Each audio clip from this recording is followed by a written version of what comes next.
Recording in progress. Mengalami mukjizat yang daripada Tuhan dalam hidup mereka. Terima kasih Bapak. Kami memulai CME event kami. Biar setiap kami menikmati, memuji, memuliakan nama Engkau dengan penuh sukacita. Terpuji nama Engkau Yesus. Haleluya. Amin. Kita bangkit berdiri.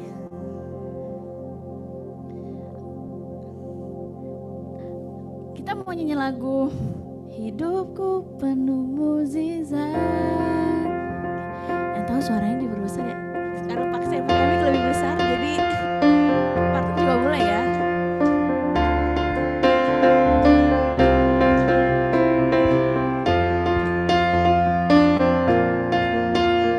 Kita katakan sebelum dunia ini ada. Sebelum dunia ini ada, kuasamu telah terbentang. Sepanjang sejarah manusia, tak ada yang sanggup menyangkali Kau Alfa Omega. Tuhanku luar biasa, perbuatanmu heran, dulu sekarang dan lamanya. Lakukanlah lagi keajaiban dalam namamu Tuhan. Nyatakanlah lagi kemuliaan-Mu atas hidupku. Hidupku penuh mukjizat. Kita ulang lagi dari awal, oke?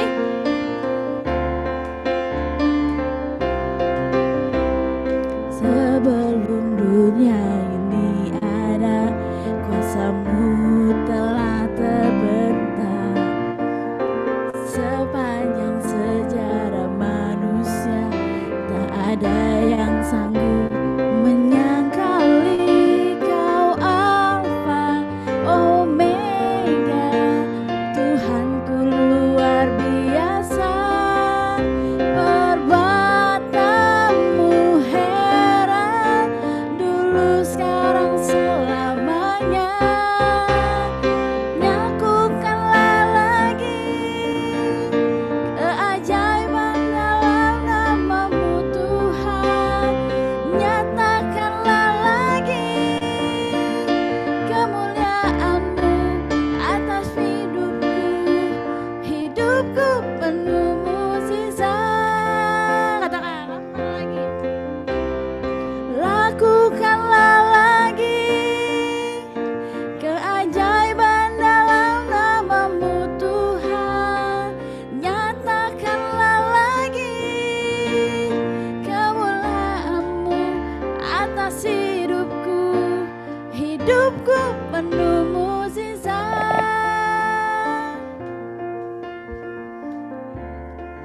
Katakan Kau Alfa dan Omega. Kau Alfa.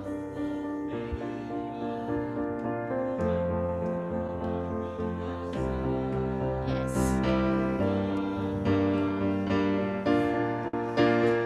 Dulu sekarang selamanya Kau Alfa. Kau Alfa Omega.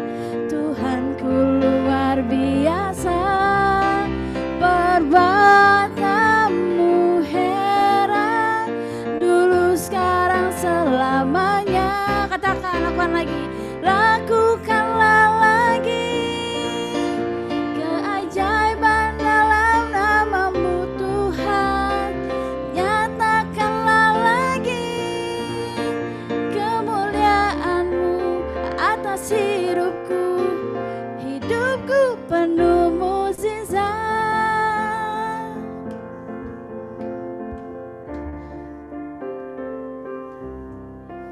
Amin.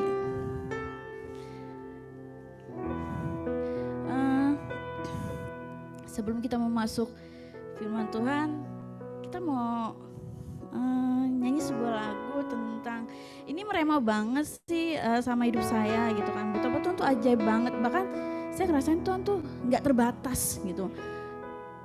Saat Tuhan ngasih kasih yang tak terbatas, ada aja gitu mukjizat yang Tuhan kasih. Bahkan dalam setiap pekerjaan yang saya lakukan, pelayanan yang saya lakukan, apapun yang saya lakukan semuanya kayak wah Tuhan tuh amazing banget ya gitu. Jadi ngerasa banget bahwa dia tuh ada di bagian hidup saya gitu. Bahkan di cerita hidup saya pun semuanya di bagian-bagian part-part dalam hidup saya itu pasti Tuhan selalu ada. Bahkan melakukan hal-hal yang luar biasa gitu. Mungkin rekan-rekan partner OCM juga pasti pernah ngalamin hal yang sama juga gitu kan. Bahwa jangan pernah takut bahwa Tuhan punya kuasa. Bahkan kita bisa mengandalkan Dia dalam setiap kehidupan kita. Kita bisa percaya sama Dia bahwa Tuhan tuh gak terbatas. Dan Dia yang membuat kita tetap percaya mukjizatnya itu nyata buat setiap kita. Kita mau sembah Tuhan. Kita boleh sambil latihan. Kalau yang belum tahu, kita mau sambil latihan.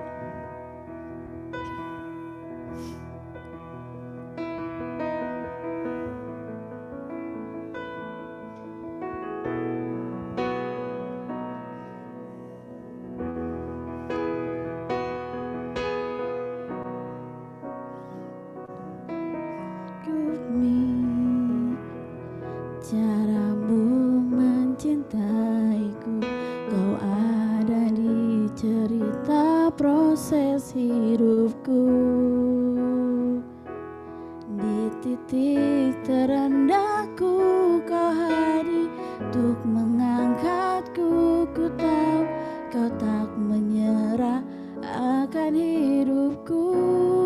Ku kagumi caramu mencintaiku, kau ada di cerita proses hidupku.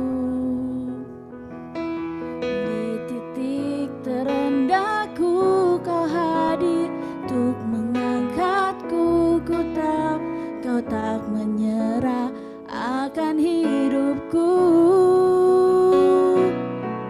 Tak terbatas kuasamu, tak terduga caramu. Kau yang ku andalkan di setiap langkah hidupku. Tak terbatas kasih-Mu,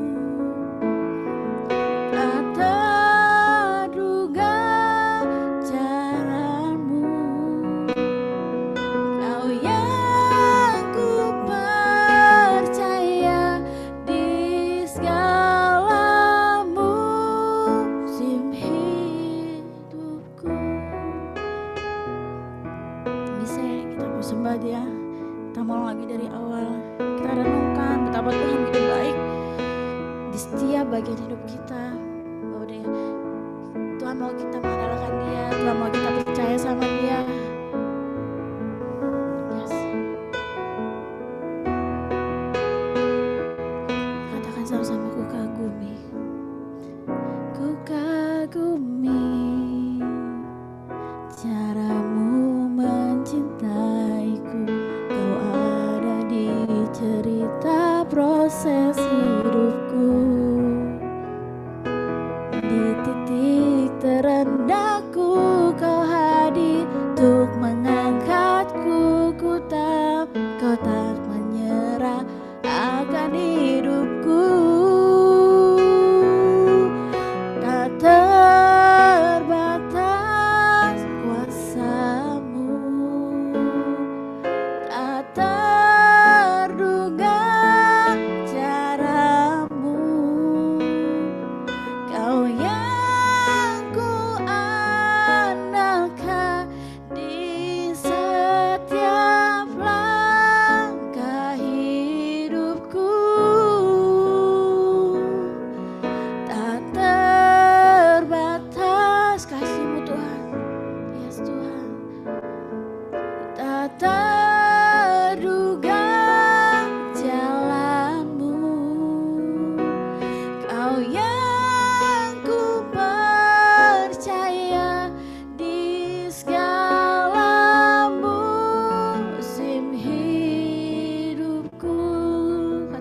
terbatas.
Benar Tuhan bahwa Engkaulah Allah yang kami percaya, Engkau Allah yang kami andalkan. Kami mengucap syukur sekali lagi di hadapan Tuhan. Karena sebagaimana kami ada pada siang hari ini semua karena kemurahan Tuhan dan pertolongan Tuhan. Dan dalam beberapa menit ke depan Tuhan, kami mau mengambil bagian seperti Maria yang duduk dekat dengan kaki Tuhan Yesus, yang mau menyendengkan telinga untuk mendengar suara Tuhan, yang mau mendengar isi hati Allah bagi setiap kami. Kami percaya bahwa kebenaran firman Tuhan itu memerdekakan kami. Kami percaya bahwa kebenaran firman Tuhan itu memperlengkapi kami. Firman Tuhan menguatkan kami. Kebenaran Engkau Tuhan memerdekakan hidup kami. Dan kami berdoa biar kiranya kuasa kebenaran firman Allah pada siang hari ini itu boleh bekerja dengan cara yang ajaib bagi setiap kami pribadi lepas pribadi. Tutup bungkus kami dengan kuasa darah Kristus Yesus. Ada pasukan malaikat Tuhan yang berkemah di sekeliling kami, menjaga kami. Suci kuduskan setiap peralatan yang kami gunakan pada siang hari ini dan juga ruangan yang kami gunakan ditutup bungkus oleh kuasa darah anak domba Allah. Terima kasih Tuhan, kami bawa segala hormat, pujian, kemuliaan kami kembalikan hanya bagi Engkau saja. Dalam satu nama yang ajaib, nama yang memberi pada kami kuasa, kekuatan, dan keselamatan. Di dalam nama Tuhan Yesus, kami berdoa, kami mengucap syukur. Haleluya, amin, amin. Shalom Bapak Ibu, silakan duduk. Sebentar saya ambil air dulu.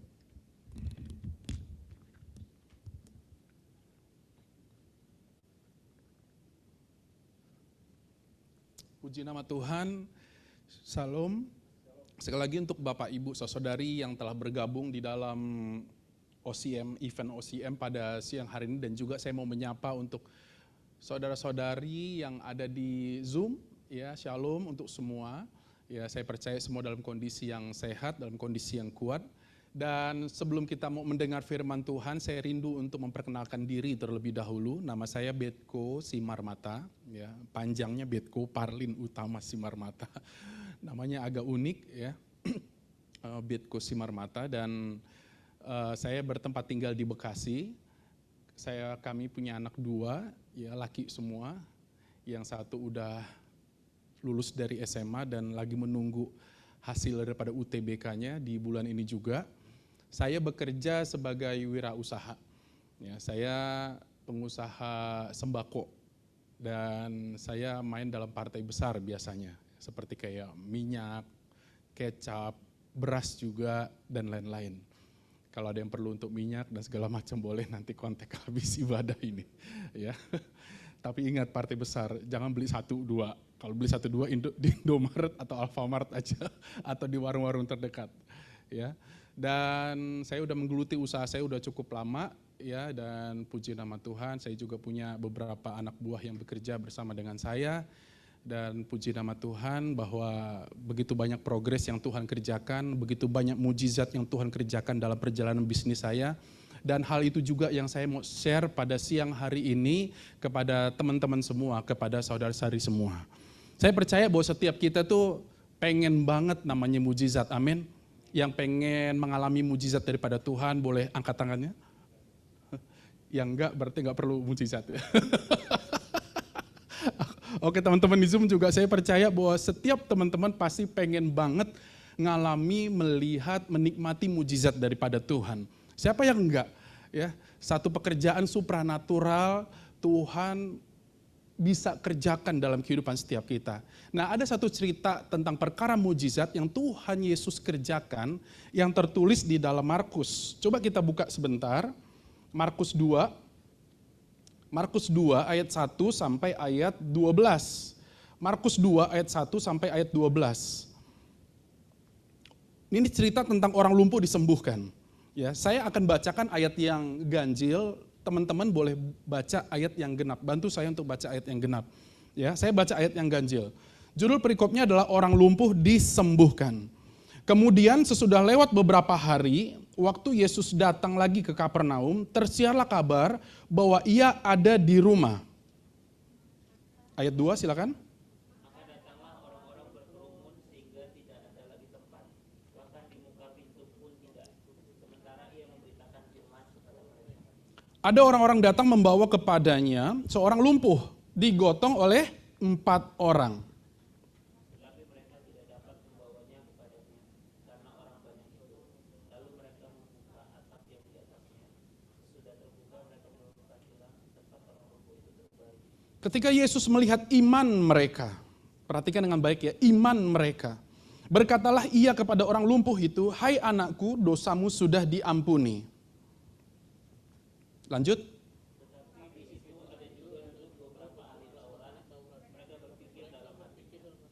Mengapa orang ini berkata begitu? Ia menghujat Allah. Siapa yang dapat mengampuni dosa selain daripada Allah sendiri?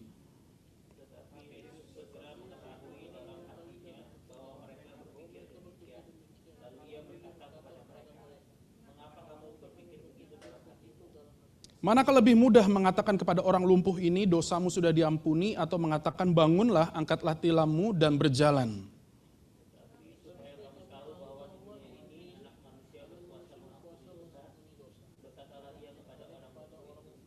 Kepadamu kukatakan bangunlah, angkatlah tempat tidurmu dan pulanglah ke rumahmu.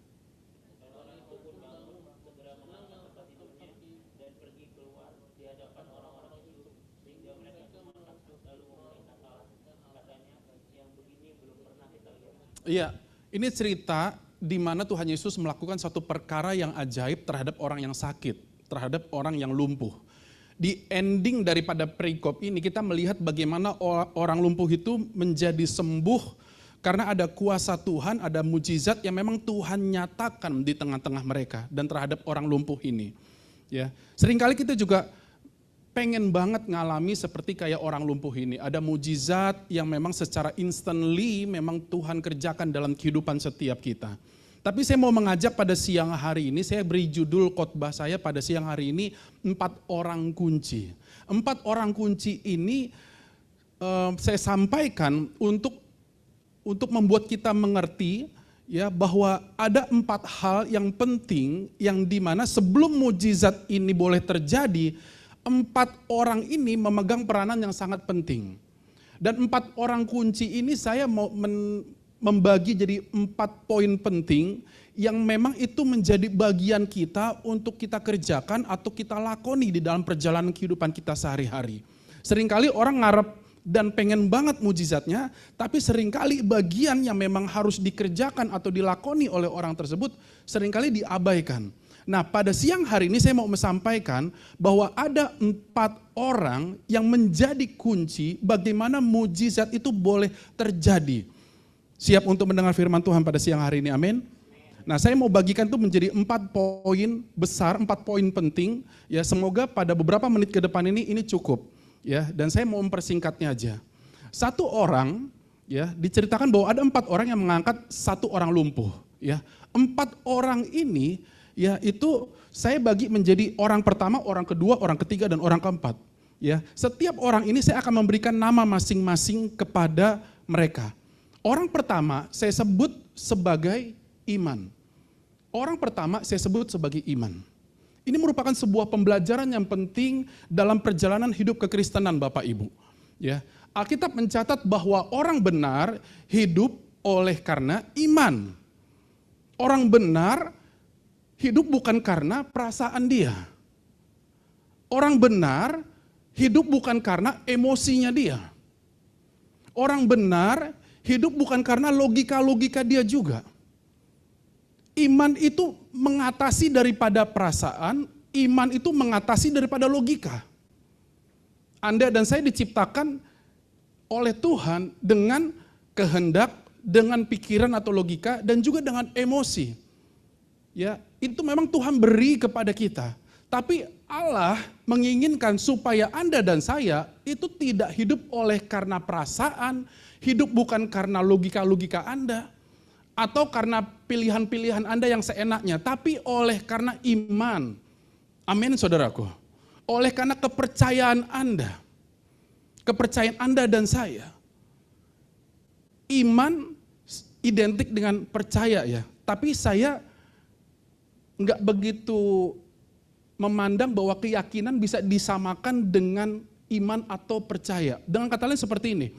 Bahwa percaya itu berbeda dengan keyakinan. Keyakinan itu bisa dikonotasikan seperti untuk satu sikap hati atau pikiran yang optimis atau positif. Tapi percaya lebih daripada itu. Lebih daripada itu. Iman lebih daripada itu. Contoh kayak Pak Roni misalnya, dia yakin bahwa dia ganteng misalnya. Ya. Tapi dia nggak bisa bilang bahwa saya percaya saya ganteng gitu. Percaya itu hanya ditujukan kepada Allah dan kepada firman-Nya, hanya kepada itu. Kalau saya yakin bahwa saya berhasil, itu seperti kayak menunjukkan optimisme saya bahwa saya berhasil. Tapi percaya itu lebih daripada itu. Optimisme itu bisa memiliki konotasi yang positif, ya. Tapi saya mau kasih tahu bahwa kebenaran itu lebih daripada positif. Kebenaran lebih memiliki posisi yang lebih tinggi daripada hanya sekedar positif aja. Sikap Anda yang positif itu baik, ya. Tapi sikap Anda yang benar itu jauh lebih penting di hadapan Tuhan. Jadi saya mau kasih tahu bahwa kepercayaan dengan keyakinan itu sangat beda tipis saudaraku. Dan saya mau kasih tahu bahwa keyakinan itu bisa salah. Apa yang Anda yakini itu bisa salah. Contoh, saya satu hari pernah datang ke sebuah mall. Mallnya di Galaxy, karena rumah saya di Bekasi ya. Ketika saya masuk ke Galaxy, lagi makan nih di food court. Dan ketika saya lagi makan enak-enak, tiba-tiba perut saya mules. Mules. Nah karena saya tinggalkan makanan karena mulusnya berat banget, luar biasa, saya lari buru-buru ke toilet. Ketika saya masuk ke toilet, saya yakin bahwa yang saya masukin itu toilet yang benar. Dan pada saat itu kosong banget toiletnya karena pada siang hari. Ketika saya masuk ke dalam toilet, ya singkat cerita, ya masuk ke dalam toilet, lagi enak-enak begitu, lagi bengong-bengong, tiba-tiba ada suara cewek lagi ngobrol-ngobrol di di kaca, dan saya tahu di wastafel. Saya yakin bahwa saya masuk ke tempat yang benar. Lalu pikiran saya bilang bahwa ini perempuan kurang ajar. Mereka masuk ke tempat cowok, gak beres ini mereka. Waktu mereka ngobrol lama lagi, gitu. Setelah itu saya nunggu, kok ini perempuan gak keluar-keluar. Gak berapa lama datang perempuan lebih banyak. Dan mereka ngobrol. Ini perempuan-perempuan makin gak beres. Kurang ajar mereka ini.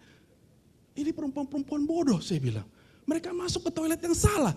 Sampai pada akhirnya saya mulai mengerti bahwa apa yang saya yakinin itu salah. Rupanya saya salah masuk toilet pada waktu itu.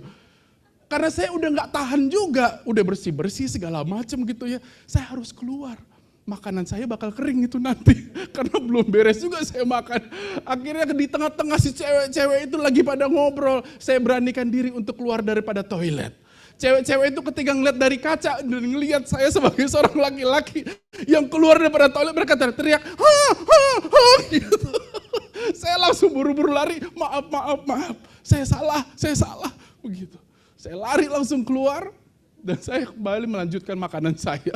Gak berapa lama itu perempuan-perempuan keluar juga dari toilet dan lihat saya lagi makan. Saya langsung diketawa-ketawain sama mereka. Itu yang saya maksud bahwa apa yang Anda yakini atau saya yakini itu bisa salah. Tapi kepercayaan atau iman itu tidak salah dan tidak pernah salah. Karena Alkitab mencatat dalam Ibrani bahwa tanpa iman gak mungkin seseorang berkenan kepada Tuhan. Abraham karena imannya maka itu dia dibenarkan. Demikian juga Anda dan saya. Ya. Allah membenarkan Anda dan saya, ya. Kehidupan kita dibenarkan oleh karena iman percaya kita di hadapan Tuhan. Bukan karena masalah keyakinan Anda dan saya. Anda bisa yakin bahwa Anda bisa berhasil. Anda bisa yakin bahwa Anda cantik. Anda bisa yakin bahwa Anda kuat. Anda bisa yakin bahwa Anda ganteng. Tapi kepercayaan lebih daripada sekedar keyakinan, saudaraku. Ini menjadi satu hal yang penting. Karena orang benar hidup oleh karena iman. Dan Alkitab mencatat bahwa Ibrani 11 ayat 1 bahwa iman adalah dasar dari segala yang kita harapkan dan bukti dari segala sesuatu yang tidak kita lihat. Dasar, satu kata kunci di sini, dasar. Artinya apa? Bahwa pondasi kekristenan itu adalah iman, percayanya kepada Allah. Apabila Anda memiliki dasar atau pondasi yang kuat dalam perjalanan hidup Anda, maka saya yakin bahwa bangunan kehidupan di atas Anda itu pun akan menjadi kuat. Saya percaya bahwa ketika iman terus dilatih dan semakin kuat, kehidupan Anda pun akan mengalami satu kehidupan yang berkemenangan. Saya menyadari bahwa perjalanan hidup kita begitu banyak rintangan, betul? Seperti kayak 4 orang ini, waktu mereka bopong orang lumpuh ini untuk datang kepada Tuhan Yesus. Mereka melihat begitu banyak orang, begitu banyak kerumunan.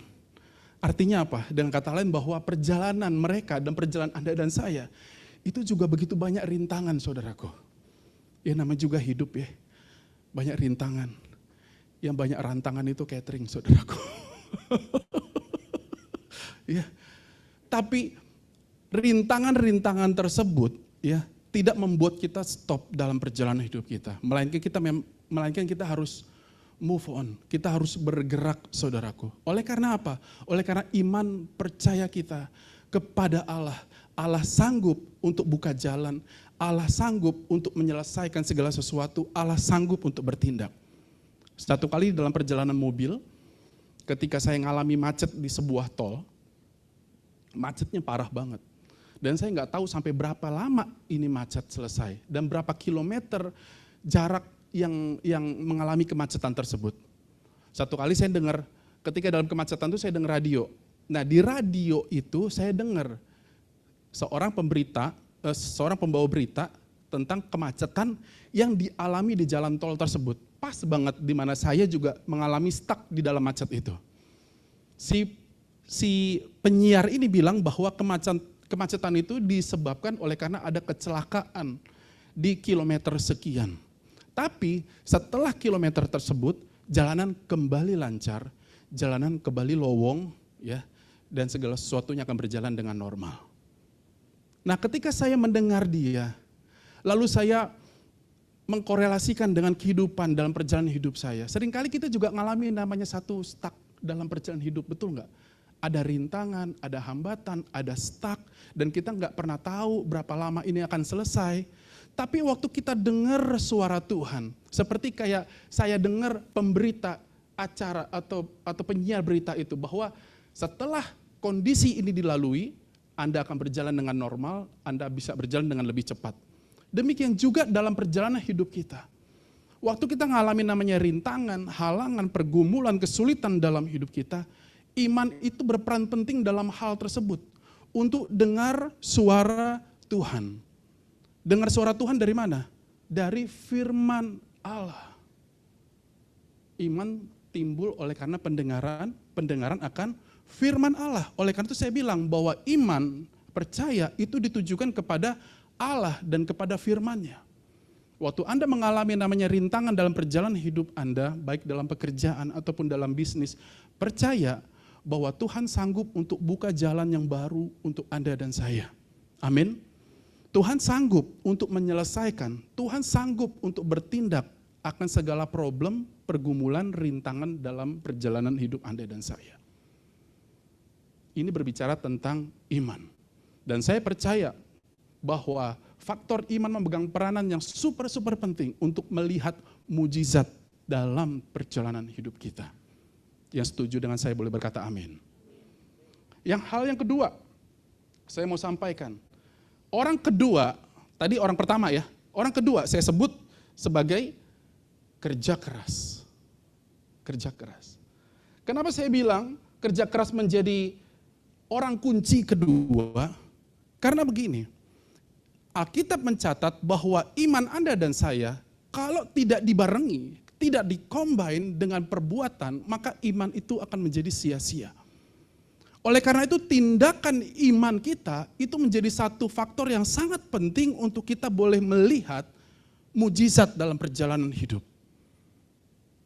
Bahkan ketika Anda bertindak, oleh karena dasar percaya Anda kepada Allah dan kepada suara Allah, maka mujizat-mujizat yang luar biasa Anda dan saya bisa nikmatin.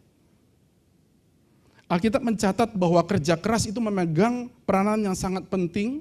Ya, oleh karena itu, ya, orang yang bermalas-malasan menjadi satu karakter yang memang dibenci oleh Allah. Saya mau katakan bahwa kerajinan Anda, kerja keras Anda itu sesuatu yang luar biasa di hadapan Tuhan dan Tuhan sangat menghargainya, dan saya percaya bahwa Tuhan menyediakan upah yang besar bagi setiap mereka yang hidup di dalam iman dan hidup di dalam tindakan-tindakan imannya. Oleh karena itu saya mau encourage Bapak, Ibu, Saudara-saudari yang terkasih dalam Tuhan, baik yang ada di Zoom, ya, jangan menjadi pribadi yang bermalas-malasan di dalam perjalanan hidup kita. Sebaliknya, milikilah kualitas kerajinan, kerja keras, kesungguhan selama kita eksis di atas muka bumi ini. Saya baca dalam sebuah ayat di Pengkhotbah 9 ayat 10.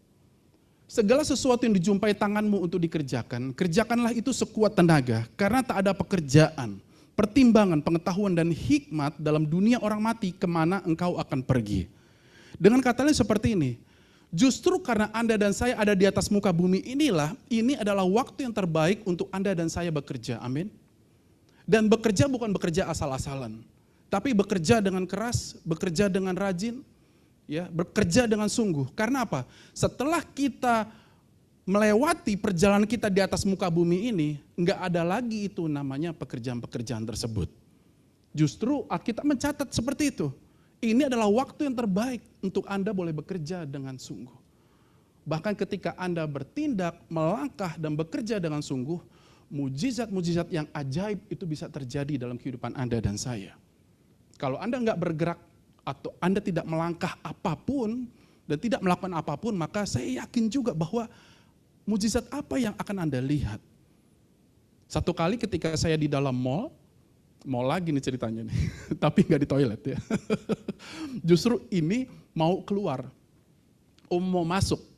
Ketika mau masuk ke dalam mall, ya, mallnya ini rupanya mall yang singkat cerita adalah mall yang memang otomatis bisa terbuka sendiri waktu kita berjalan atau mendekati pintu tersebut.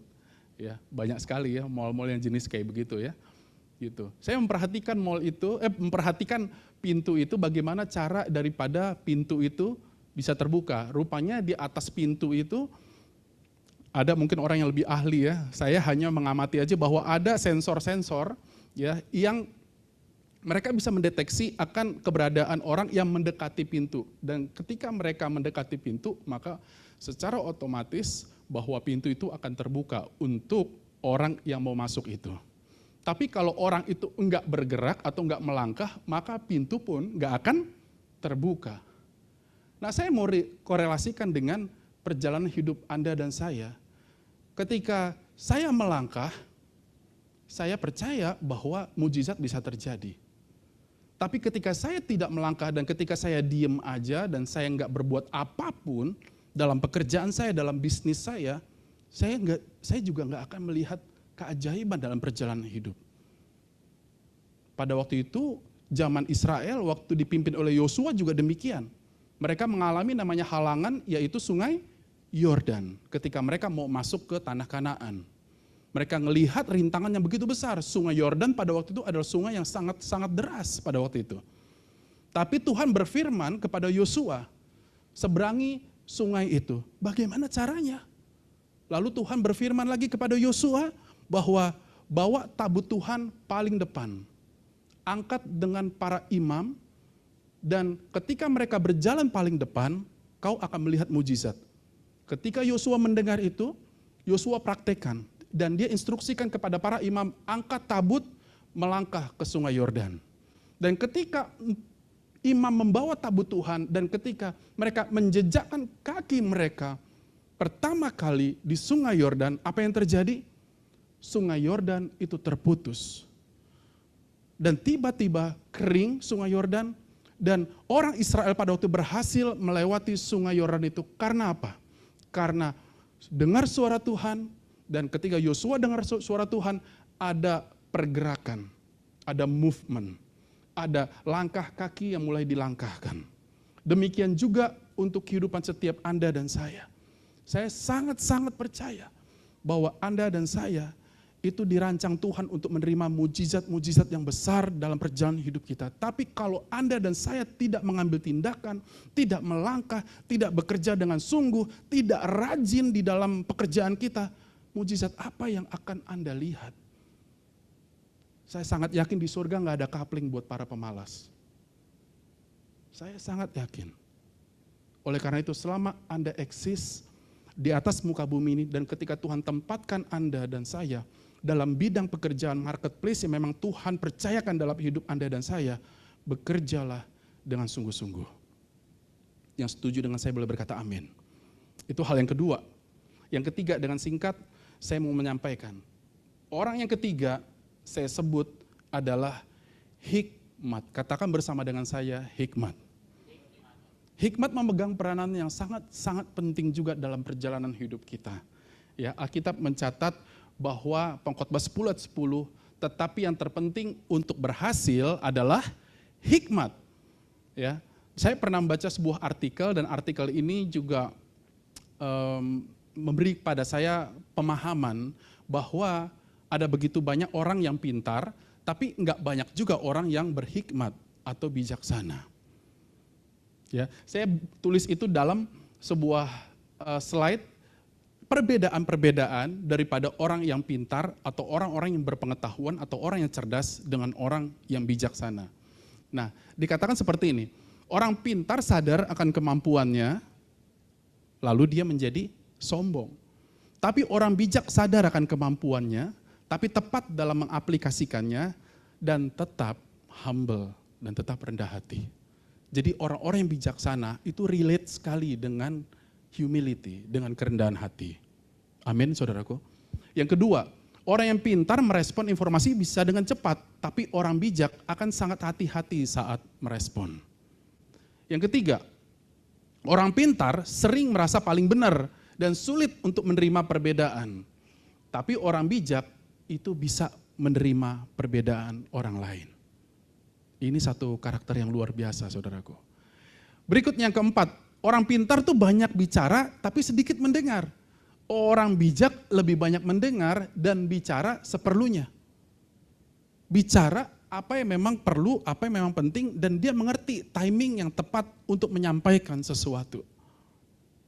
Berikutnya yang 5, orang pintar itu bisa menyelesaikan masalah, tapi orang bijak cerdas dalam mencegah terjadinya masalah. Seringkali orang-orang pintar memang jago untuk memberikan solusi-solusi yang berkaitan dengan intelektual dia, ya, atau kemampuan berpikir dia. Tapi orang bijak itu jauh lebih daripada itu. Dia tahu kapan memutuskan sesuatu dengan tepat supaya tidak terjadi munculnya masalah-masalah baru. 6, orang pintar tuh jago bela diri agar tidak terlihat bersalah. Orang bijak mampu merendahkan hati dan mampu juga untuk mengakui kesalahan. Jadi sekali lagi, bahwa orang-orang yang bijaksana itu relate sekali dengan kerendahan hati. Dia mampu dan mau untuk mengakui kesalahan dan kekurangannya. Dan dia mau untuk minta maaf atau berdamai dengan orang-orang sekitar dia. 7, orang pintar sering mengandalkan logika. Orang bijak bukan hanya logika, tapi firman Tuhan dan intuisi. Saya sangat percaya bahwa Tuhan sanggup untuk berbicara kepada setiap kita. Ketika kita memberi waktu untuk menyedengkan telinga untuk dengar suara Tuhan dalam pujian penyembahan, saya sangat percaya bahwa Tuhan mau untuk menyampaikan sesuatu yang penting untuk perjalanan hidup kita. Dan Tuhan menyampaikan itu dalam roh kita, dalam intuisi kita. Dengan kata lain bahwa orang pintar, dia begitu mengandalkan kemampuan berpikirnya, tapi orang bijaksana lebih daripada itu. Kemampuan berpikirnya dia pakai, tapi dia menomorsatukan Tuhan di atas segala sesuatunya itu. Kenapa ini sangat penting saya sampaikan? Seringkali keputusan-keputusan kita salah oleh karena kita tidak mengikut sertakan Tuhan dalam perjalanan hidup kita dan dalam keputusan-keputusan penting kita. Buat para yang single, ketika mereka udah married dengan seseorang laki-laki, akhirnya dia menyesal dengan keputusannya karena apa? Karena dia kepatok kepada ketampanan hanya seorang laki-laki. Tapi tidak membawa Tuhan di dalam membuat keputusannya. Seringkali juga dalam keputusan-keputusan bisnis saya, itu mengalami kesalahan, kerugian, ya bahkan telak banget kerugiannya. Karena apa? Karena pikiran saya lebih terfokus kepada cuannya, kepada untungnya, tapi tidak kepada suara Allah terlebih dahulu. Dan saya mengalami pembelajaran yang begitu banyak dalam hal ini, dalam perkara bisnis. Pengalaman saya namanya kerugian sampai berapa ratus juta, itu udah saya alamin, saya sampai nangis-nangis, saya sampai lapor ke polisi, saya sampai tersungkur di lantai kamar saya karena penyesalan yang saya alamin. Kenapa saya harus memutuskan hal seperti ini? Kenapa saya tidak melibatkan Tuhan? Kenapa saya tidak mengandalkan Tuhan dalam hal ini? Kenapa saya nggak sabar untuk dengar suara Tuhan? Saya percaya orang-orang yang bijaksana adalah orang-orang yang mau memberi waktu untuk mendengar suara Allah sebelum dia membuat keputusan yang penting dalam perjalanan hidup dia. Baik dalam area pernikahan, baik dalam area keuangan, baik di dalam area bisnis. Oleh karena itu saya mau encourage Bapak Ibu Saudari pada siang hari ini. Jadilah pribadi-pribadi yang bijaksana. Andalkan Tuhan setiap waktu. Firman Tuhan berkata bahwa apabila engkau kekurangan hikmat, mintalah kepada Allah yang adalah sumber daripada hikmat. Yesus Kristus dikatakan memiliki gelar seorang penasehat ajaib. Allah yang kekal. Dan dia juga dikatakan sebagai penasehat ajaib. Dengan kata lain adalah Tuhan sanggup untuk memberikan nasihat-nasihat yang ajaib. Supaya keajaiban dalam kehidupan setiap kita, itu boleh kita nikmati. itu boleh kita lihat. Sekali lagi, jangan andalkan logika Anda. Saya yakin bahwa setiap kita di tempat ini adalah orang-orang yang pintar, adalah orang-orang yang berpengetahuan. Ya, kita telah dibekali begitu banyak pendidikan dari guru-guru kita, dari dosen-dosen kita. Tapi jangan andalkan hal-hal tersebut. Andalkan Allah, andalkan firman Tuhan. Beri waktu untuk Tuhan berbicara. Pada hari-hari ini juga kami sedang mengalami kondisi yang cukup berat. Seperti tadi saya sampaikan, di awal Mei seharusnya itu saya khotbah di tempat ini. Tapi saya izin kepada koordinator daripada OCM untuk tidak memberikan khotbah pada waktu itu, pada hari Jumat itu. Karena apa? Hari itu ketepatan saya ditipu oleh salah satu customer saya. Customer saya itu menipu saya dan dia mencuri barang saya. Minyak perminyakan saudaraku sampai beberapa ratus karton. Dan saya lapor ke polisi dan laporannya masih ada di polisi. Tapi setelah itu saya mulai merenungi apa yang sedang terjadi. Saya yakin bahwa apabila ini terjadi dalam hidup saya, Tuhan mau mengajarkan sesuatu nih. Tuhan mau bicara sesuatu nih kepada saya. Dan saya dapetin bahwa keputusan yang saya buat pada waktu itu adalah keputusan yang karena dilandasi oleh karena keuntungan semata. Oleh karena profit, oleh karena cuan. Bukan karena mendengar suara Allah atau memberi waktu untuk meditasi atau konsul dengan Allah. Dan saya menyadari itu totally kesalahan saya. Walaupun memang dia salah mencuri barang, ya, tapi saya memiliki andil dalam hal itu. Dan saya mengakui itu di hadapan Tuhan dan saya minta ampun. Dan saya percaya bahwa Tuhan juga sanggup untuk membalikan keadaan. Apa yang telah tercuri Tuhan sanggup untuk membalikannya. Dan saya percaya bahwa ada kelimpahan yang jauh lebih besar yang Tuhan mau sediakan dalam hidup saya. Demikian juga untuk Bapak Ibu saudari. Dalam perjalanan Bapak Ibu mungkin ada kesalahan-kesalahan yang dibuat. Oleh karena apa? Oleh karena hanya mengandalkan perasaan dan logika. Tapi tidak mengandalkan kebijaksanaan yang daripada Tuhan. Siang hari ini saya mau sampaikan supaya dekat dengan Tuhan, beri waktu untuk Tuhan berbicara, baca firman Allah, karena dari situlah sumber daripada kebijaksanaan hidup Anda dan saya. Yang mau boleh berkata amin? Yang terakhir saudaraku, saya sampaikan orang keempat ini saya namakan kesehatian. Katakan bersama dengan saya kesehatian. Kesehatian menjadi satu hal yang sangat-sangat penting karena apa? Alkitab juga menjanjikan bahwa ketika ada kesehatian, Tuhan sanggup untuk melakukan terobosan-terobosan. Tuhan bisa untuk melakukan keajaiban ketika dia temukan ada kesehatian. Alkitab mencatat bahwa dalam Mazmur 133 ayat 1 dan 3, ya, sungguh alangkah baiknya dan indahnya apabila saudara-saudara diam bersama dengan rukun. Seperti embun gunung Hermon yang turun ke atas gunung-gunung Sion. Sebab kesanalah Tuhan memerintahkan berkat kehidupan untuk selamanya. Siapa yang mau supaya Tuhan perintahkan berkat dan kehidupan dalam kehidupannya? Siapa yang mau? Siapa yang mau? Setiap kita pasti mau. Ya. Kalau udah Tuhan kasih perintah, siapa yang bisa larang? Kalau Tuhan udah kasih perintah, siapa yang bisa tolak? Kalau Tuhan udah kasih perintah, siapa yang bisa menghambat? Siapa yang bisa menutupnya? Kalau Tuhan udah kasih perintah, itu akan tergenapi. Itu akan terlaksana. Demikian juga, saya percaya bahwa di mana ada kesehatian, di mana ada kerukunan, Tuhan akan perintahkan berkat ke tempat itu. Untuk Bapak Ibu saudari yang mungkin sebagai pasutri pasangan suami istri, ketika ada kesehatian dalam hubungan Anda, saya sangat percaya bahwa berkat-berkat daripada Allah itu melimpah deras dalam kehidupan Anda. Untuk para single juga demikian ya, tinggal nunggu waktunya aja nanti untuk ketemu dengan pasangan hidup yang tepat. Ya, tapi ingat prinsip ini, ketika menjalani pernikahan dengan penuh kesehatian, dengan penuh kerukunan, dengan penuh keharmonisan, ya, berkat-berkat dalam rumah tangga, berkat-berkat dalam pernikahan itu akan Tuhan curahkan dengan begitu hebat. Amin saudaraku. Dan ini menjadi satu prinsip yang penting dalam perjalanan hidup kita. Apabila Anda masuk juga di dalam pekerjaan, di dalam kantor, ya ingat bahwa 4 orang ini itu menggambarkan teamwork. Betul? Apabila dari 1 orang ini melepaskan aja pegangannya pada waktu itu ketika mengangkat orang lumpuh ini, ya itu pasti akan jatuh orang lumpuh itu.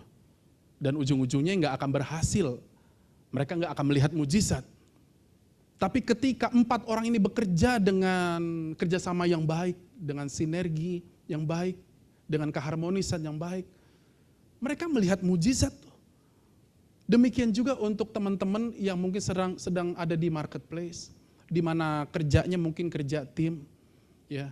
Dan saya percaya bahwa ketika Anda melakoni satu pekerjaan dengan kesehatian, dengan kekompakan, dengan kerukunan, ada berkat-berkat dalam marketplace yang Tuhan bisa sediakan, yang bisa Tuhan nyatakan.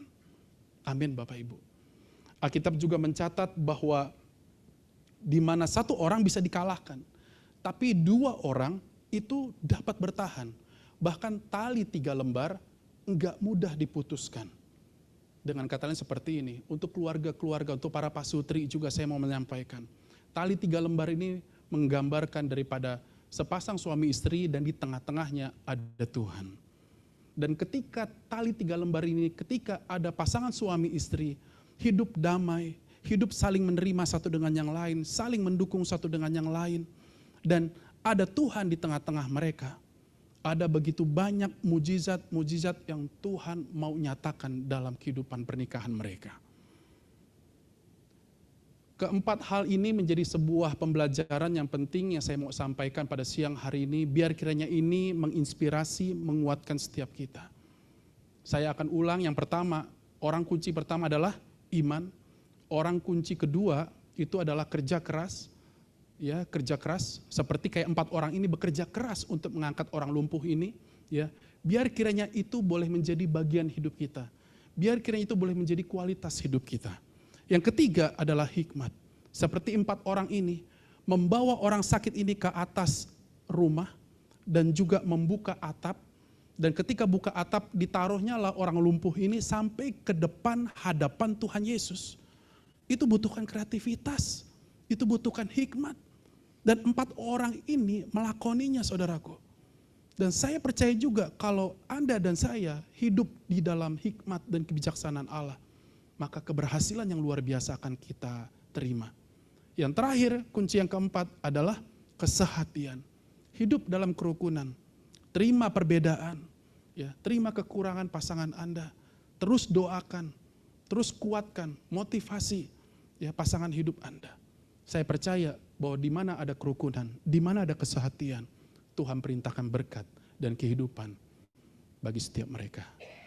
Yang diberkati boleh berkata amin. Baik, mari kita teduhkan hati untuk kita boleh datang kepada Tuhan. Tuhan, terima kasih. Engkau Allah yang mengajarkan kami pada siang hari ini hal-hal yang penting dalam perjalanan hidup kami. Di mana Engkau Allah yang berfirman bahwa orang benar hidup oleh karena iman. Demikian Tuhan, Engkau Allah yang melihat setiap anak-anak-Mu di tempat ini. Ajar kami supaya kami tidak hidup bukan karena perasaan, bukan karena logika, bukan karena perhitungan manusiawi, tapi hidup oleh karena iman, oleh karena percaya kami kepada Allah. Tuhan yang tolong kami juga Tuhan untuk kami boleh mengingat bahwa di surga tidak ada coupling untuk para pemalas-pemalas. Tapi kami percaya bahwa Allah menjanjikan bahwa ada berkat, ada kekayaan, ada kekuasaan, ada kenaikan yang Tuhan mau beri, ada promosi yang Tuhan mau beri kepada mereka yang mau bertindak dalam iman, mereka yang bekerja keras, mereka yang hidup dalam kerajinan dalam pekerjaan mereka. Dan kami percaya Tuhan, Engkau Allah yang tidak akan ingkar janji, melainkan apa yang Kau firmankan itu akan tergenapi. Engkau temukan di tempat ini Tuhan anak-anak-Mu yang mau belajar dan juga mau bekerja dengan sungguh Tuhan. Kami percaya Tuhan bahwa Engkau Allah yang sanggup untuk menyatakan mujizat-Mu bagi setiap anak-anak-Mu di tempat ini. Dan Tuhan karuniakan kepada kami hikmat di dalam marketplace kami, di dalam rumah tangga kami, di dalam kami membesarkan anak-anak Kami butuhkan hikmat daripada Allah. Kami butuhkan pengertian daripada Roh Kudus. Kami butuhkan hikmat daripada Engkau, kebijaksanaan surgawi kiranya mengalir bagi setiap kami, supaya dalam mengambil pilihan atau mengambil keputusan dalam perjalanan hidup kami tidak salah, melainkan kami ada dalam ketepatan. Karena hikmat daripada Allah memenuhi pikiran dan hati kami. Dan juga kami berdoa biar kiranya kesehatian Tuhan karuniakan bagi setiap anak-anak-Mu di tempat ini. Untuk setiap mereka yang membina hubungan pernikahan dan juga rumah tangga, biar kiranya berkat-berkat kesehatian itu Tuhan nyatakan bagi setiap rumah tangga. Untuk setiap mereka yang mungkin bekerja secara tim Tuhan, biar kiranya ada kerukunan dan biar kiranya ada kesehatian di dalam pekerjaan mereka. Dan kami percaya bahwa Allah sanggup untuk menyatakan mujizat yang luar biasa bagi setiap pekerjaan anak-anak-Mu di tempat ini Tuhan. Biar kiranya Kau berkati Tuhan setiap kami, baik yang ada juga di Zoom untuk para peserta, partner OCM yang ada di Zoom, Tuhan berkati dengan limpah. Dan biar kiranya kualitas-kualitas karakter tersebut itu boleh menjadi bagian hidup kami dan kami boleh hidupi sampai akhir hidup kami. Kami kembalikan segala puji-pujian, hormat, kemuliaan hanya bagi Engkau saja Tuhan. Dalam satu nama yang ajaib, di dalam nama Tuhan Yesus, kami berdoa, kami mengucap syukur. Haleluya. Amin, amin, amin.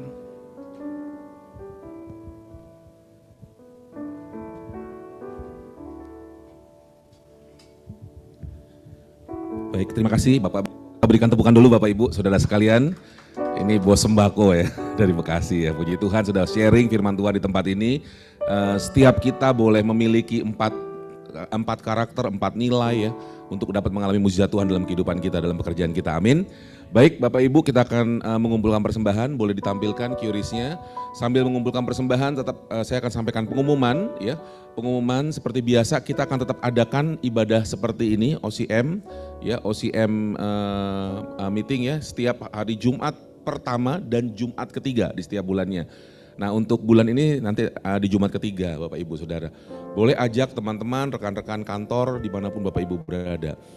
Oke, nah terus yang kedua Bapak Ibu sedikit ada pengumuman juga, besok hari Sabtu ada seminar anak istimewa di lantai 3.